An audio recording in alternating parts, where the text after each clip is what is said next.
सबसे पहले तो आप लोगों को मुबारक हो कि मैच हमने फाइनली ड्रॉ कर लिया है।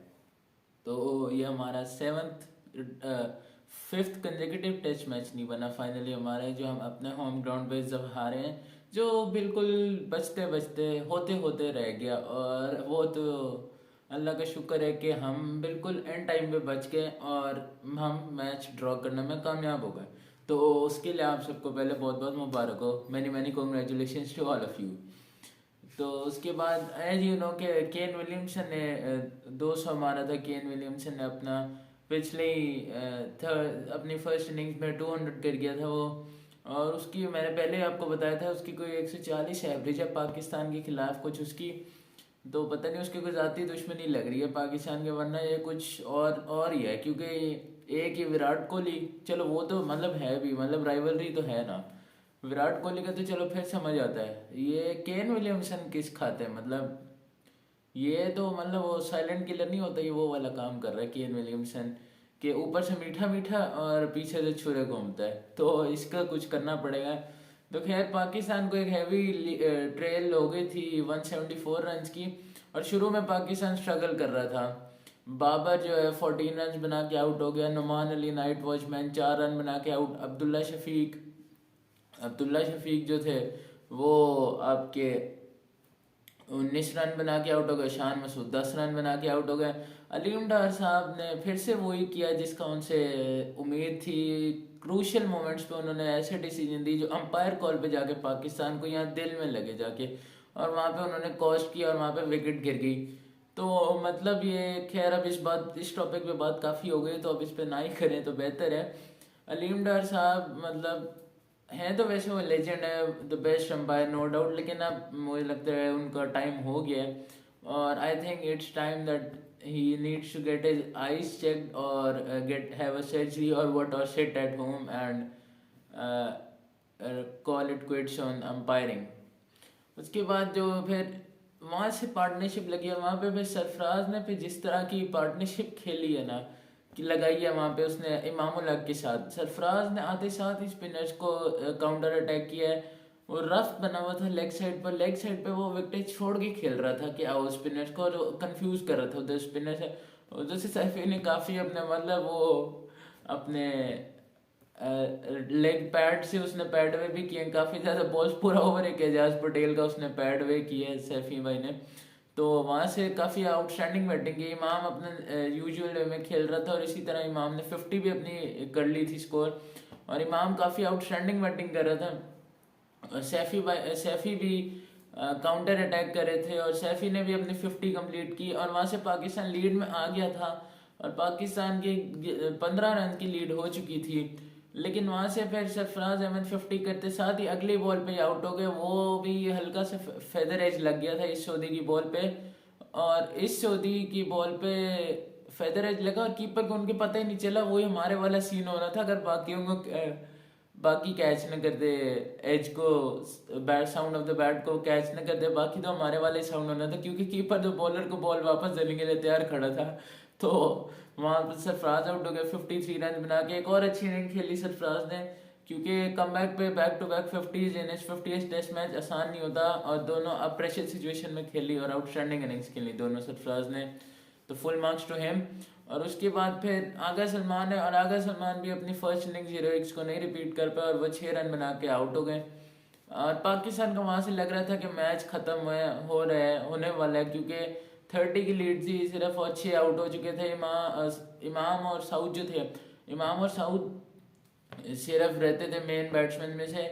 और इमाम भी उसी के फौरन बाद 96 पे वो आगे बढ़ के खेलने आए, पता नहीं वो क्या करने आए इमाम उधर। 96 रन पे आगे बढ़ के खेलने लगे, वो आराम से खेलना चाहिए था उसे। वो शॉट उसने काफ़ी अच्छी खेली थी, लेकिन वो रफ से दूसरी तरह टर्न होगी। वो टर्न के लिए मैं उसे लगा लेग ब्रेक होगी, लेकिन वो with the leg break rough से अवे चली गई बैट्समैन से, और वहाँ पे स्टंप हो गए इमाम 96 पे। और वहाँ से फिर साउथ शकील ने आउटस्टैंडिंग बैटिंग की अलॉन्ग विद वसीम जूनियर ने काउंटर अटैक किया आते साथ ही, और साउथ शकील ने भी आउटस्टैंडिंग बैटिंग की, और इन दोनों ने 80 ऑड रन की पार्टनरशिप लगाई।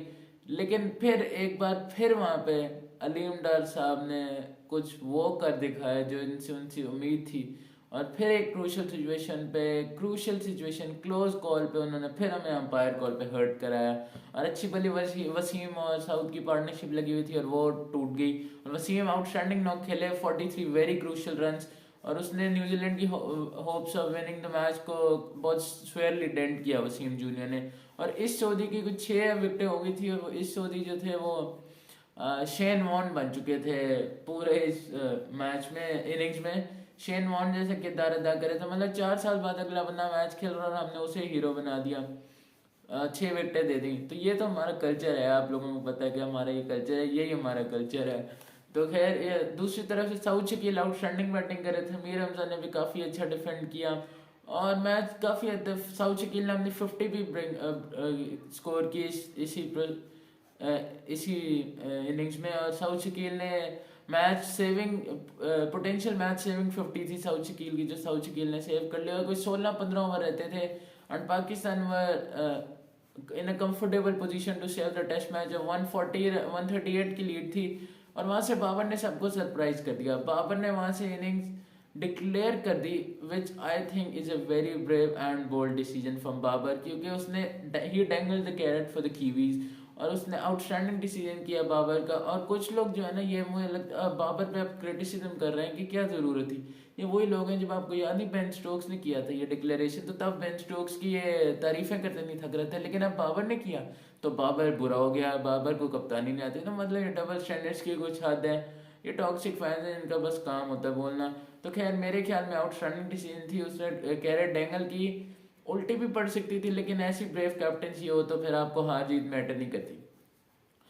स्टार्ट में ब्रेसवेल को उन्होंने ओपनर भेजा था न्यूजीलैंड ने टू अटैक, और लेकिन अबरार ने पहली ओवर में उसका काम तमाम कर दिया ब्रेसवेल का। और उसके बाद कॉनवे और Latham then took the charge, और प्रेशर पाकिस्तान पे वापस आ रहा था, क्योंकि कुछ 7-8 उन्होंने आउटस्टैंडिंग बैटिंग की दोनों कॉनवे और लेथम ने, and they both took the charge early on, और दोनों ने अटैक किया और काफ़ी आसानी से 10 रन पर ओवर की एवरेज पे जा रहे थे। और वहाँ पे एक टाइम में तो मुझे भी लगा कि ये मैच हमारे हाथ से निकल गया, लेकिन अलीम डार साहब फिर आए, और अलीम डार साहब ने अपने 5 दिन का गुनाह उन्होंने धुलवा दिया, और उन्होंने कहा जी लाइट ख़त्म हो गई जी, सूरज चला गया है, चलो वापस चलो अंदर, चलो अब मगरिब की अज़ानें हो रही हैं।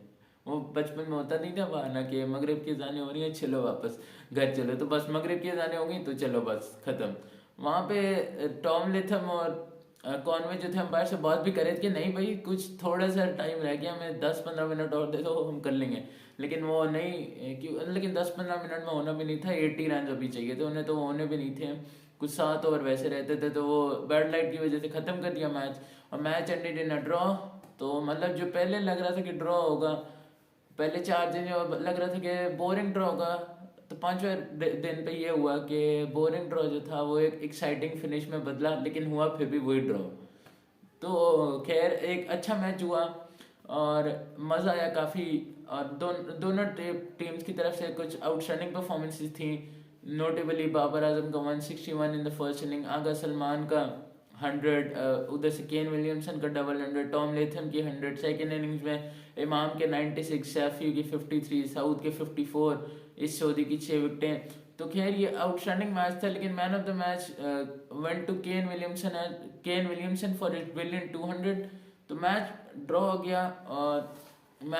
गया, और अब सेकंड टेस्ट मैच मंडे को खेला जाएगा कराची में। तो प्रेस कॉन्फ्रेंस में बाबर ने शुएब जट को ये घोरी कराई है ना, इससे मज़ा आ गया। मतलब मैं कहता हूँ ये कमाल की घोरी बाबर ने कराई है शुएब जट को, तो इसकी अकल टिकाने आ गई। अगर ऊपर से मीडिया मैनेजर ने भी अपना कूल कंपोज रखते हो अपने आप को, मतलब काम मोमेंट रखते हो, उसने माइक बंद कर दिया, पीछे से चीख रहा है बाबर अब ये करे, बाबर मेरी बात सुनो, उसने माइक बंद किया, टक। ऐसे ही करना चाहिए ऐसे लोगों को, वही। और बाबर की गोरी जो है ना, ये भूलेगा नहीं बंदा, और शायद ये अपने जो फजूल बातें करते हैं ना, टेटर बटर, ये बंद कर देगा। तो खैर पहला टेस्ट मैच ड्रॉ हो गया कराची में, सेकेंड टेस्ट मैच मंडे को खेला जाएगा। कुछ दिन ही रहते हैं, 2 दिन ही है बीच में गैप। तो Kane Williamson was named as a man of the match. So hope you liked it. If you liked it, please share, subscribe, comment, and don't forget to press the bell icon. See you in the next video. और ये मैं आपको एक Sad news coming from Delhi. India's wicketkeeper batsman Rishabh Pant has suffered a horrific accident on a highway in the early wee hours of Friday morning today. तो ऋषभ पंत का एक बहुत ही बुरा एक्सीडेंट हुआ है, काफ़ी ज़्यादा इंजरीज हुई हैं, लेकिन जो फुटेजेज आ रही हैं ना वो ज़्यादा अच्छी नहीं है, क्योंकि काफ़ी ज़्यादा इंजरीज तो आई हैं ऋषभ को, नी पे आई हैं, बैक पे आई हैं, फेस पे आई हैं, लेकिन जिस स्पीड से गाड़ी जा रही थी ना हाईवे पे, वो शुक्र है वो बच गए and he is well and alive. Injuries से वो रिकवर कर देंगे, लेकिन होपफुली इंशाल्लाह he, best wishes to him and I wish कि ये बहुत जल्द वापस आए क्रिकेट फील्ड पे, because cricket needs people like Rishabh Pant, because he is a wonderful batsman, wonderful gentleman और आउटस्टैंडिंग बैट्समैन है, आउटस्टैंडिंग बंदा है। तो होपफुली ये बहुत जल्द फील्ड पे वापस आएगा, और best wishes and speedy recoveries from my side to Rishabh Pant and I wish him the best of health. तो ड्राइव स्लो और आप लोग भी अपना ख्याल रखा करें, क्योंकि कोई पता नहीं होता। तो बी से it's rather be safe than being sorry. So